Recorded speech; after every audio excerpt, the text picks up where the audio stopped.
I know I'm a rebel. For those who know me well, know that I'm a woman who has broken so many societal uh, boxes, and I'm here. I'm here, and maybe I have been disqualified from so many conversations, or like from many forums. But hear me out. Maybe I have a point, and I want to talk about the human intention. I feel and I began to see that the collective human intention has been hijacked and it has been twisted. And as a result, a lot of us are suffering because we are living in separation and in ignorance of who we are. And that's, I think, the deepest suffering that any soul can endure, the pain of not being yourself. And so, what do I mean by it has been hijacked?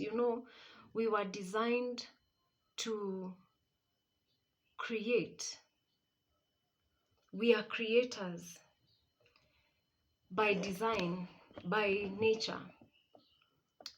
And we don't create because of any other reason other than that's who we are.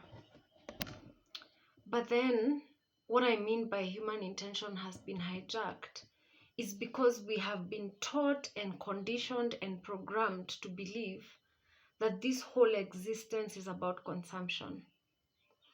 And the more we can consume and the better quality we can consume, the more we are the highest versions of ourselves. And that's a lie.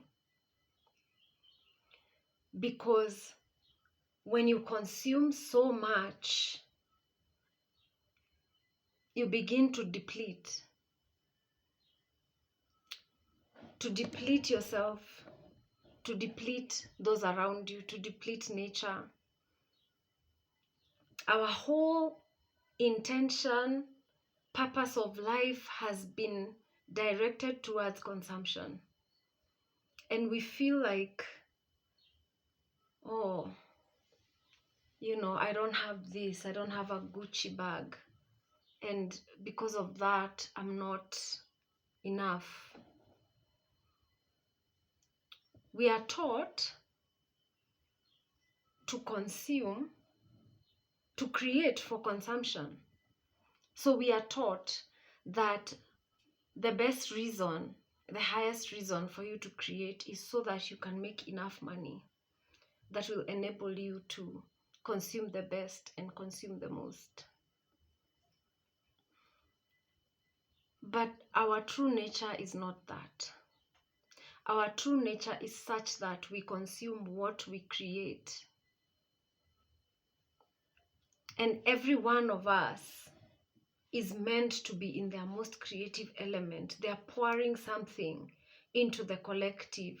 They are using their talents, their faculties to just express themselves in whatever shape or form. It could be art, it could be music, it could be dance, it could be, architecture, it could be whatever. However, that's what we are meant to grow, the various ways of the expression of our true selves. That's what we are here to do, because each expression is unique. But since you're thinking about consumption, you're not thinking about what brings you alive. You're not thinking about what makes your heart open. You're not thinking about that. You're thinking about what will make you the most money. And that's why we suffer, because the more we are in pursuit of these external things, external experiences, in the name of that we are going to find something valuable in ourselves, the more we do that, the more we lose ourselves. And every time we lose an aspect of ourselves, it hurts, and it hurts so bad. That's why we have so much mental illness.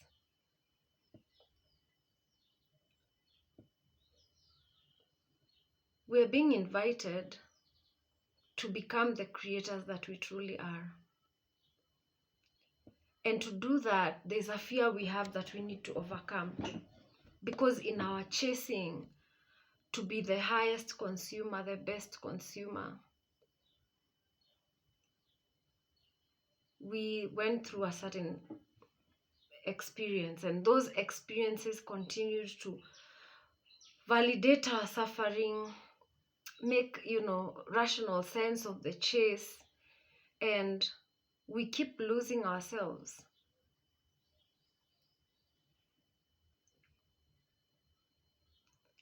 And we build a fear of, if I stop this chase, if I don't get to the end of this chase, if I don't get the benefit of this chase, I will not be enough. You're afraid of losing yourself, and you've already lost yourself.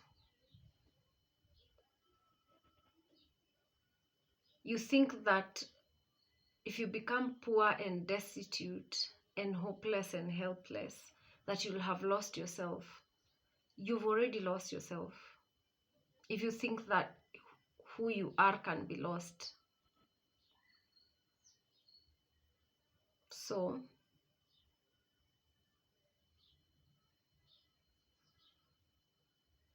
we need to start realizing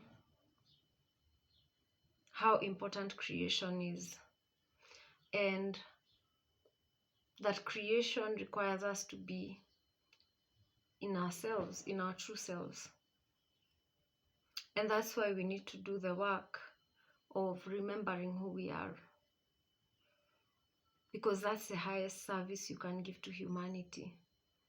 Because when you are who you truly are, you're free. And when you're free, all of humanity is free. That's the work of salvation we are all here to do. Because freedom means that you are at peace with everything, that you are in peace, that you are in heaven, you're back home. While you're still planting your feet here on this ground, you are in heaven. That's what this is all about. But this conditioning around consumption that keeps you chasing positions, influence, fame, money, all these things, they distract you. I'm not saying sit at home and do nothing. I'm actually saying get up and go do what you love. And how you start, my guru says, you start loving where you are. Get up tomorrow and go to that office as if it's the best place you've ever worked. Wake up in that marriage and leave that day as if this is the best person you've ever met and you're married to them. Wake up and tell yourself this is the best body you've ever been in. Because when you do that, that's when you start living the reality you've always wanted to live. Somebody distracted you and told you that that reality cannot happen in your life. That something in your life has to change. That you have to change. No. You don't need to change. Nothing needs to change. The only thing that needs changing is your perspective, how you see life, how you see yourself. That's the only thing that needs changing. You are perfect. The world is perfect. Sight is the issue. Perspective is the issue.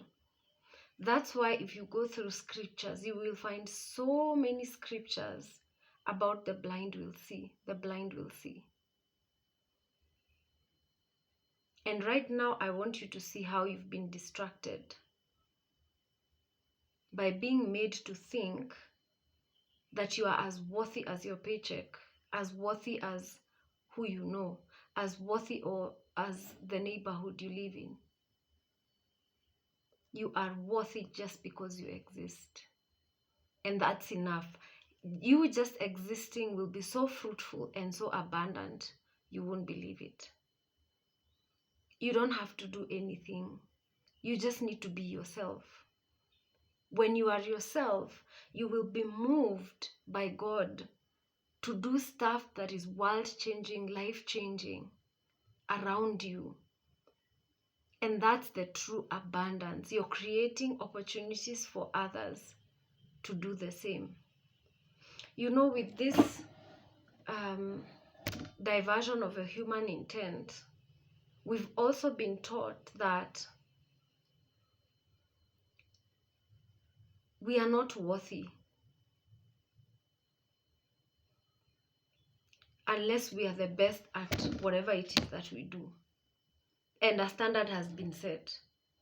And this is the best. So if you're not this level of artist, this level of coach, this level of entrepreneur, this level of whatever, you haven't made it. And so we are all clawing up the ladder, trying to be the best at what we do. And in the process, we lose ourselves. It's not about being the best. It's about being excited about it. It's about loving it. It's about living it. That's what it's about. If you're doing a video like me, it's not about how many likes or subscriptions. It's about how much heart you have poured out into it. That's what makes it a success. So it's all on you. Success is all on you. It's not on the followers that haven't subscribed. It's not on the algorithms that have favored you. No, that's not what success is on. Success is on you. How do you show up in your life? Do you show up as someone who is grateful? As someone who is excited about life? Because this is a miracle. Your life is the fact that you're alive is a miracle. Are you living as if that's the truth? So, what is your intention? What is your intention?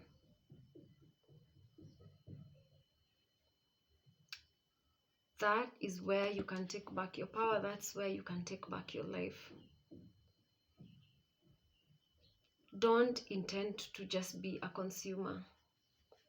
Intend to be a creator. And creation is not about the stuff that you see, like a painting or whatever. Creation is about the process of pouring yourself out into the world in whatever format, even if it's just looking at things, even if it's just whatever it is, as long as it's you, your soul pouring out into the world to give of yourself. That's what creation is. Aspire to do that.